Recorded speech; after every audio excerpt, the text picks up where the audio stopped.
हाँ तो दोस्तों यार इस वीडियो में हम बात करने वाले हैं मेल रिप्रोडक्टिव सिस्टम की। ठीक है, इस वीडियो में हम बात करने वाले हैं मेल रिप्रोडक्टिव सिस्टम की। एक बेहतरीन वीडियो होगा यार मेल रिप्रोडक्टिव सिस्टम पे। तो बिना देरी के इस बेहतरीन वीडियो को शुरू करते हैं। ठीक है, तो देखो पहली बात तो यार ये कि मेल रिप्रोडक्टिव सिस्टम है वो कहाँ पाया जाता है? पैल्विक रीजन में। ठीक है, क्या मेल रिप्रोडक्टिव सिस्टम कहाँ होगा? पैल्विक रीजन में। ठीक है, लेकिन एक बहुत इंपॉर्टेंट बात, देखो जो टेस्टिस है वो सब पैल्विक रीजन में नहीं होंगे। होता क्या है, जैसे बर्थ होता है, ठीक है, बर्थ से पहले तो पैल्विक रीजन में होते हैं टेस्टिस, लेकिन जैसे ही बर्थ होता है ये टेस्टिस एब्डोमेन कैविटी से बाहर आ जाते हैं। ठीक है, तो देखो जो मेल रिप्रोडक्टिव सिस्टम है वो पैल्विक रीजन में पाया जाता है, लेकिन टेस्टिस है वो पैल्विक रीजन पे नहीं पाए जाएंगे, ये ध्यान रखना। ठीक है, अब देखो मेल रिप्रोडक्टिव सिस्टम है, इसमें दो तरह के ऑर्गन पाए जाते हैं। एक होता है प्राइमरी सेक्स ऑर्गन और एक होता है सेकेंडरी सेक्स ऑर्गन। ठीक है, क्या देखो मेल रिप्रोडक्टिव सिस्टम है, इसमें दो तरह के ऑर्गन है, प्राइमरी सेक्स ऑर्गन और सेकेंडरी सेक्स ऑर्गन। देखो प्राइमरी सेक्स ऑर्गन क्या होते हैं? जो गैमीट प्रोड्यूस करे और सेक्स हार्मोन प्रोड्यूस करे, वो होते हैं सब प्राइमरी सेक्स ऑर्गन। और मेल रिप्रोडक्टिव सिस्टम में प्राइमरी सेक्स ऑर्गन है टेस्टिस। ठीक है, देखो प्राइमरी सेक्स ऑर्गन क्या होते हैं?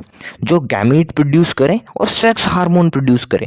और देखो मेल रिप्रोडक्टिव सिस्टम में प्राइमरी सेक्स ऑर्गन क्या है? टेस्टिस। ठीक है, इसके अलावा जो बचा वो आ जाते हैं सेकेंडरी सेक्स ऑर्गन। अच्छा, सेकेंडरी सेक्स ऑर्गन में क्या क्या आते हैं? असेसरी ग्लैंड, असेसरी डक्ट और एक्सटर्नल जेनिटिलिया, है ना। इन सबको हम बहुत डिटेल में पढ़ने वाले हैं, है ना, एक एक करके। तो देखो आगे चलते हैं। अब देखो यार सबसे पहले हम बात करते हैं टेस्टिस की। ठीक है, सबसे पहले हम बात करने जा रहे हैं टेस्टिस की। देखो अभी मैंने पढ़ा जो टेस्टिस है वो क्या होते हैं? प्राइमरी सेक्स ऑर्गन होते हैं, है ना। मेल रिप्रोडक्टिव सिस्टम में प्राइमरी सेक्स ऑर्गन होते हैं टेस्टिस, यानी गैमेट प्रोड्यूस करते हैं ये। और क्या प्रोड्यूस करते हैं? Sex hormone. और गैमेट क्या होते हैं? स्पर्म्स। ठीक है, मेल में गैमेट क्या होते हैं? स्पर्म्स होते हैं। तो देखो यार एक बार वापस, टेस्टिस प्राइमरी सेक्स ऑर्गन होते हैं। ठीक है, अब देखो एक बहुत इंपॉर्टेंट बात, अभी हमने बात की थी, वापस करते हैं। देखो जो टेस्टिस है जिसे बर्थ होता है ये क्या होते हैं? एब्डोमेन कैविटी के बाहर आ जाते हैं। और कहाँ आ जाते हैं? स्क्रोटम में। एक बार वापस, क्या देखो जैसे ही बर्थ हुआ टेस्टिस है वो एब्डोमेन कैविटी से बाहर आ जाते हैं और कहाँ आ जाते हैं? स्क्रोटम में। ऐसा क्यों होता है? बहुत ध्यान से सुनना। देखो टेस्टिस है, इसका मेन काम क्या है? गैमेट प्रोड्यूस करना। और गैमेट क्या होता है? स्पर्म। तो देखो यार स्पर्म प्रोडक्शन के लिए जो जरूरी तापमान है, जरूरी टेम्परेचर है, वो क्या होता है? अपनी बॉडी टेम्परेचर से 2 से 2.5 डिग्री सेल्सियस कम होता है। ठीक है, एक बार वापस, क्या देखो जो स्पर्म प्रोडक्शन है उसके लिए जो टेम्परेचर रिक्वायरमेंट है वो हमारी बॉडी के टेम्परेचर से 2 से 2.5 डिग्री सेल्सियस कम होता है, इसलिए क्या है? स्क्रोटम में आ जाते हैं। ठीक है, तो देखो जरूर याद रखना, देखो टेस्टिस है बर्थ के टाइम पे एब्डोमेनल कैविटी से बाहर आ जाते हैं स्क्रोटम में, क्योंकि यार स्पर्म प्रोडक्शन के लिए टेम्परेचर 2 से 2.5 डिग्री सेल्सियस कम चाहिए बॉडी से, इसलिए। अब देखो टेस्टिस है ओवल शेप का होता है, इसकी लेंथ जो है वो कितनी होती है साहब? इसकी लेंथ लगभग होती है 4 से 5 सेंटीमीटर और विड्थ जो है वो होती है 2 से 3 सेंटीमीटर। तो देखो ये भी याद रखना, क्या देखो जो टेस्टिस है वो होता है ओवल शेप, इसकी लेंथ होगी साहब कितनी? 4 से 5 सेंटीमीटर और विड्थ होगी कितनी? 2 से 3 सेंटीमीटर। ठीक है, अब देखो जो टेस्टिस है उसमें 250 कंपार्टमेंट, 250 कंपार्टमेंट्स पाए जाते हैं, जिसे हम बोलते हैं टेस्टिकुलर लोब्यूल्स। ठीक है, देखो यार ये टेस्टिस है और जो टेस्टिस है इसमें से 250 कंपार्टमेंट पाए जाते हैं, 250, इसे हम बोलते हैं टेस्टिकुलर लोब्यूल्स। ठीक है, और देखो यार ये जो टेस्टिकुलर लोब्यूल्स है इनमें पाई जाती है सेमिनिफेरस ट्यूब्यूल 1 से 3। ठीक है, क्या देखो जो टेस्टिस है, ये मान लो ये टेस्टिस है, तो यार इसमें से 250 कंपार्टमेंट पाए जाएंगे, 250 कंपार्टमेंट पाए जाएंगे। ठीक है, इसे हम बोलते हैं टेस्टिकुलर लोब्यूल्स। और ये जो टेस्टिकुलर लोब्यूल्स है इसके अंदर 1 से 3 सेमिनिफेरस ट्यूब्यूल पाई जाती है, इसे, है ना, 1 से 3 सेमिनिफेरस ट्यूब्यूल्स पाई जाती है। ठीक है, तो देखो यार ये टेस्टिस है, टेस्टिस का डायग्राम है। तो देखो टेस्टिस में 250 कंपार्टमेंट पाए जाते हैं। ठीक है, जिन्हें हम बोलते हैं टेस्टिकुलर लोब्यूल्स। और इन टेस्टिकुलर लोब्यूल्स के अंदर पाई जाती है 1 से 3 सेमिनिफेरस ट्यूब्यूल। देखो आपको दिख रहा होगा, है ना, ये सेमिनिफेरस ट्यूब्यूल है जो पाई जाती है 1 से 3। ठीक है, अब देखो जो सेमिनिफेरस ट्यूब्यूल है इसकी हम बात करने वाले हैं बहुत ही डिटेल में। ठीक है, तो देखो यार जो सेमिनिफेरस ट्यूब्यूल है ना, इसका हम एक ट्रांसफर सेक्शन काटते हैं। ठीक है, ये सेमिनिफेरस ट्यूब्यूल, इसका हमने ट्रांसफर सेक्शन काटा और अब इसे हम देखते हैं। ठीक है, एक बार वापस, क्या देखो जो सेमिनिफेरस ट्यूब्यूल है इसका हम ट्रांसफर सेक्शन काटते हैं और इसे देखते हैं तो देखो ऐसा कुछ दिखता है। देखो जो सेमिनिफरस ट्यूब्यूल है उसके इनसाइड दो तरह की सेल पाई जाती है। एक तो कौन सी, स्पर्मेटोगोनिया, और एक सर्टोली सेल जिसे नर्स सेल भी कहते हैं। ठीक है, तो देखो यार जो सेमिनिफरस ट्यूब्यूल है उसके इनसाइड दो तरह की सेल पाई जाती है। एक तो स्पर्मेटोगोनिया या मेल जर्म सेल, और एक होती है सर्टोली सेल या नर्स सेल। ठीक है, देखो यार जो स्पर्मेटोगोनिया है ना, ये देखो ये जो स्पर्मेटोगोनिया है ये बनाती है क्या, स्पर्म। ठीक है, और ये जो सर्टोली सेल है ये क्या काम करती है, जो डेवलपिंग स्पर्म है, ये जो डेवलपिंग स्पर्म है इसको न्यूट्रिशन प्रोवाइड करती है। ठीक है, तो देखो यार एक बार वापस देखो जो सेमिनिफरस ट्यूब्यूल है इसके इनसाइड दो तरह की सेल पाई जाती है। एक तो मेल जर्म सेल जिसे स्पर्मेटोगोनिया भी कहते हैं, और एक सर्टोली सेल। देखो मेल जर्म सेल है ये क्या करती है, स्पर्म प्रोडक्शन करती है। ठीक है, इसमें मियोटिक डिवीजन होते हैं जिससे क्या है स्पर्म प्रोडक्शन करती है। और सर्टोली सेल का काम क्या है, ये डेवलपिंग स्पर्म है इसको न्यूट्रिशन प्रोवाइड करती है। ठीक है, तो देखो यार बहुत इंपॉर्टेंट है ये भी, है ना। अब आगे हम बात करने जा रहे हैं। ठीक है, बहुत बहुत ध्यान से सुनना। देखो जो सेमिनिफरस ट्यूब्यूल है इसके आउटसाइड का जो पार्ट है इसे हम बोलते हैं क्या, बहुत ध्यान से सुनना, क्या बोलते हैं, इंटरस्टिशियल स्पेस। इसको हम बोलते हैं इंटरस्टिशियल स्पेस। ठीक है, एक बार वापस क्या, देखो जो सेमिनिफरस ट्यूब्यूल है इसके आउटसाइड का जो पार्ट है ना, ये जो आउटसाइड का पार्ट है इसको हम बोलते हैं क्या, इंटरस्टिशियल स्पेस। इसे हम बोलते हैं इंटरस्टिशियल स्पेस। इसमें क्या क्या होता है, देखो एक तो लीडिंग सेल होती है, इंटरस्टिशियल सेल भी कहते हैं लीडिंग सेल को, जो बहुत इंपॉर्टेंट है। ये क्या काम करती है, एंड्रोजन प्रोड्यूस करती है, बहुत बहुत इंपॉर्टेंट है। ठीक है, इसके अलावा क्या होता है, इसमें कुछ ब्लड वेसल भी होती है, स्मॉल ब्लड वेसल, और इम्यूनोलॉजिकल कॉम्पैक्ट सेल्स भी होती है। ठीक है, तो जरूर याद रखना क्या, देखो जो सेमिनिफरस ट्यूब्यूल है उसके आउटसाइड पाई जाती है क्या, इंटरस्टिशियल सेल या लीडिंग सेल, जो क्या काम कर रही है, एंड्रोजन है वो सिक्रेट कर रही है। इसके अलावा क्या क्या पाया जा रहा है, स्मॉल ब्लड वेसल और इम्यूनोलॉजिकल कॉम्पैक्ट सेल भी पाई जाती है। ठीक है, तो यार इस तरह से सेमिनिफरस ट्यूब्यूल खत्म होता है। एक बार फटाफट से रिवीजन कर लेते हैं। देखो जो सेमिनिफरस ट्यूब्यूल था उसके इनसाइड दो तरह की सेल थी, मेल जर्म सेल और Sertoli cell. Male germ cell क्या कर रही थी, स्पर्म प्रोडक्शन कर रही थी, और सर्टोली सेल जो डेवलपिंग स्पर्म है इसको न्यूट्रिशन प्रोवाइड कर रही थी, है ना। और सेमिनिफरस ट्यूब्यूल के आउटसाइड का जो पार्ट है इसको हमने बोलते हैं इंटरस्टिशियल स्पेस। इसमें क्या क्या था साहब, इसमें था एक तो लीडिंग सेल जिसे हम इंटरस्टिशियल सेल भी कहते हैं, यह करती है एंड्रोजन का सिक्रीशन करती है। इसके अलावा यहाँ स्मॉल ब्लड वेसल भी थी और इम्यूनोलॉजिकल कॉम्पैक्ट सेल भी पाई जा रही थी। ठीक है, हाँ तो दोस्तों अब हम बात करते हैं एसेसरी डक्ट की। ठीक है, अब हम बात करते हैं एसेसरी डक्ट की। देखो एसेसरी डक्ट का मेन काम क्या होता है ये हम देख लेते हैं सबसे पहले।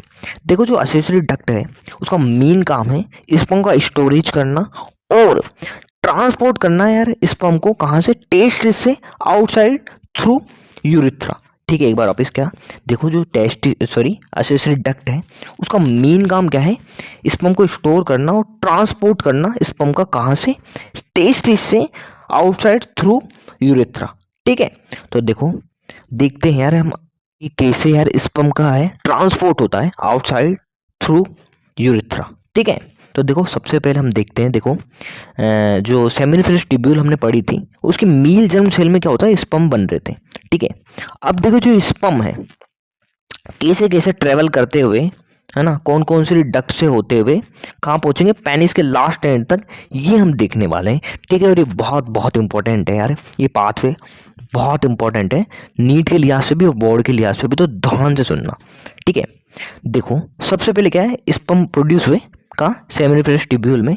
तो सेमिनिफरस ट्यूब्यूल से ही आ जाएंगे रीटे टेस्टिस तक। कहाँ गए साहब, ये रीटे टेस्टिस तक आ गए। अब ये रीटे टेस्टिस से आगे जाएंगे कहाँ, वासा इफ्रेंशिया में, ये है वासा इफ्रेंशिया, वासा इफ्रेंशिया में आ जाएंगे। फिर अब देखो यार जो वासा इफ्रेंशिया है इससे स्पर्म आ जाते का एपिडिडाइमिस। ठीक है, देखो ये जो कोइल्ड स्ट्रक्चर है ये है एपिडिडाइमिस, जो प्रेजेंट होता है कहाँ, पोस्टीरियर सरफेस ऑफ टेस्टिस पे। ठीक है, तो देखो वासा इफ्रेंशिया से स्पर्म आ गए एपिडिडाइमिस में, और एपिडिडाइमिस से स्पर्म पहुंच जाएंगे कहाँ, वासा डिफरेंस में। ठीक है, देखो इसका लाइन डायग्राम भी मैंने बना रखा है।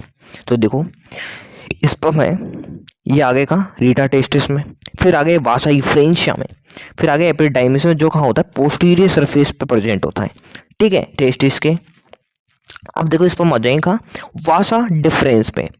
और देखो जो वासा डिफरेंस है और सेमाइनल वेसिकल है, ठीक है, क्या वासा डिफरेंस और सेमाइनल वेसाइकल जो है वो मिलके बनाती है इजेकुलेटरी डक्ट। एक बार वापस क्या, देखो वासा डिफरेंस और सेमाइनल वेसाइकल मिलके बनाती है इजेकुलेटरी डक्ट।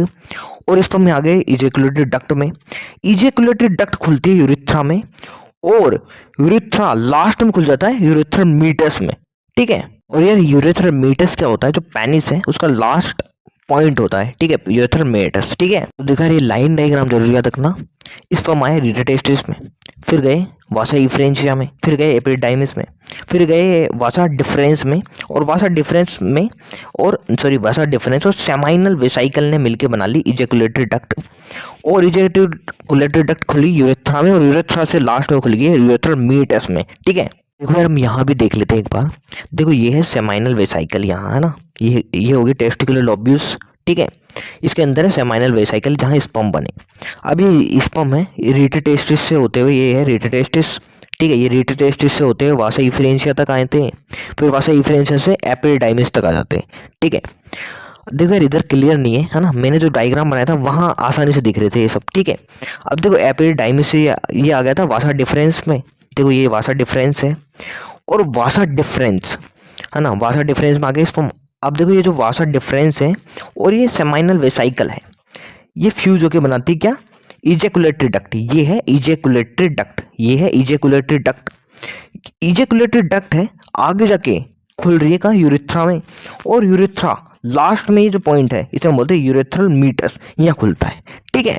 तो यार इस तरह से यार टेस्टिस में जो सेमाइनल वेसाइकल में स्पर्म बना था वो पूरा ट्रैवल करता करता करता करता करता करता लास्ट में कब पहुंच जाता है, पेनिस के लास्ट एंड यानी यूरेथ्रल मीटस में पहुंच जाता है, ठीक है। तो यार इस तरह से एसेसरी डक्ट का पार्ट खत्म होता है। यार ये जरूर याद रखना है लाइन डायग्राम, ठीक है। अब हम आगे चलते हैं यार, मेल एसेसरी ग्लैंड्स में चलते हैं, ठीक है। अब हम आगे चल रहे हैं मेल एसेसरी ग्लैंड में।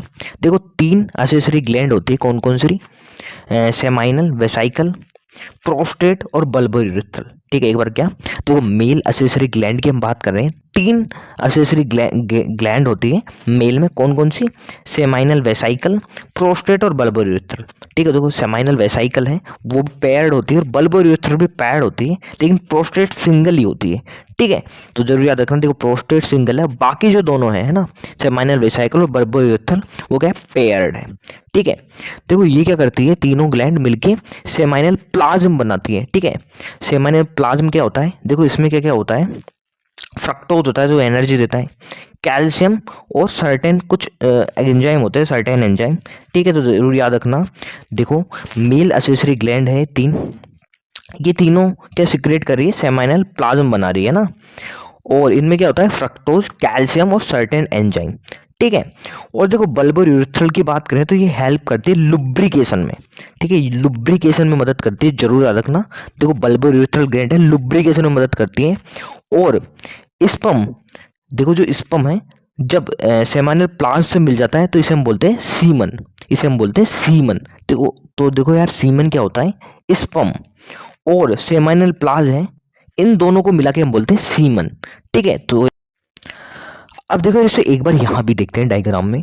देखो ये तो है सेमाइनल वेसाइकल, ठीक है, ये है प्रोस्टेट, और ये जो छोटा सा दिख रहा है आपको ये हो गया बल्बर यूरेथ्रल, ठीक है, ये हो गया बल्बर यूरेथ्रल, ठीक है। देखो बल्बर यूरेथ्रल पैड है, सेमाइनल वेसाइकल भी पैड है, लेकिन प्रोस्टेट सिंगल है, ठीक है। अब देखो जब यहाँ स्पर्म आएगा, ठीक है, तो देखो ये तीनों ग्लैंड अपने सिक्रीशन देगी, जिसे हमने बोल दिया सेमाइनल प्लाज्म, ठीक है। तो सेमाइनल प्लाज्म और स्पर्म मिलके बना लेंगे सीमन, ठीक है। देखो जो स्पर्म है ना, इनके सिक्रीशन स्पर्म के साथ मिलेंगे और बन जाएगा क्या, सीमन, और बन जाएगा सीमन, ठीक है जी। लास्ट में हम बात करते हैं मेल एक्सटर्नल जेनेटिलिया यानी पेनिस की हम बात करने वाले हैं, ठीक है। लास्ट में हम बात कर रहे हैं मेल एक्सटर्नल जेनेटिलिया यानी पेनिस की। देखो जो मेल एक्सटर्नल जेनेटिलिया जो या फिर पेनिस जो है, स्पेशल टिश्यू का बना होता है जो हेल्प करते हैं इरेक्शन में, जो क्या करता है, इंसेमिनेशन को आसान बनाता है, ठीक है। एक बार वापस क्या, देखो जो पेनिस है स्पेशल टिश्यूज का बना होता है जो क्या है, इसके इरेक्शन में मदद करते हैं, जो आसान बनाता है कि इसको इंसेमिनेशन को, ठीक है। और देखो जो पेनिस है उसका जो एंड है वो क्या होता है, इनलार्ज होता है, इसे हम बोलते हैं ग्लैंड पेनिस। ठीक है, देखो डायग्राम में देखो यार, ये देखो पेनिस है, इसका जो एंड है ये क्या है, इनलार्ज है, इसे हम बोलते हैं ग्लैंड पेनिस। ग्लैंड पेनिस क्या होता है, इनलार्ज एंड ऑफ पेनिस। ठीक है, और देखो एक और बात, देखो जो ग्लैंड पेनिस है वो कवर होता है एक लूज फोल्ड ऑफ स्किन से, इसे हम बोलते हैं फोर स्किन। देखो ये जो ग्लैंड पेनिस है, ठीक है, ग्लैंड पेनिस क्या था, इनलार्ज एंड था पेनिस का। ठीक है, तो देखो जो ग्लैंड पेनिस है इसके बाहर क्या है, लूज फोल्ड है ना स्किन के, इसे हम बोलते हैं क्या, एक बार वापस क्या, फोर स्किन, इसे हम बोलते हैं फोर स्किन। ठीक है, तो देखो यार इस तरह से मेल एक्सट्रेंस जेनेटिलिया भी खत्म होता है। एक बार रिवीजन कर लेते हैं यार इसका भी। देखो मेल एक्सट्रेंस जेनेटिलिया जिसे हम पेनिस भी कहते हैं, ये क्या होता है, स्पेशल टाइप के टिश्यू का बना होता है जो इसके इरेक्शन में मदद करती है, जो इंसेमिनेशन को आसान बनाता है। ठीक है, देखो पेनिस है उसका इनलार्ज एंड है, इसको हम बोलते हैं ग्लैंड पेनिस। ठीक है, और जो ग्लैंड पेनिस है इसके बाहर क्या है, लूज फोल्ड पाए जाते हैं स्किन के, लूज फोल्ड पाए जा रहे हैं स्किन के, जिसको हम बोलते हैं क्या, फोर स्किन, जिसे हम बोलते हैं फोर स्किन। तो यार इस तरह से क्या मेल एक्सट्रेंस जेनेटिलिया या फिर पेनिस है वो भी खत्म होता है, और इस तरह से यार हमारा जो मेल रिप्रोडक्टिव सिस्टम है वो भी खत्म होता है। ठीक है, तो यार अगर वीडियो पसंद आई हो तो प्लीज़ लाइक करना, और इसी तरह के और वीडियो देखने के लिए चैनल को सब्सक्राइब करना। धन्यवाद।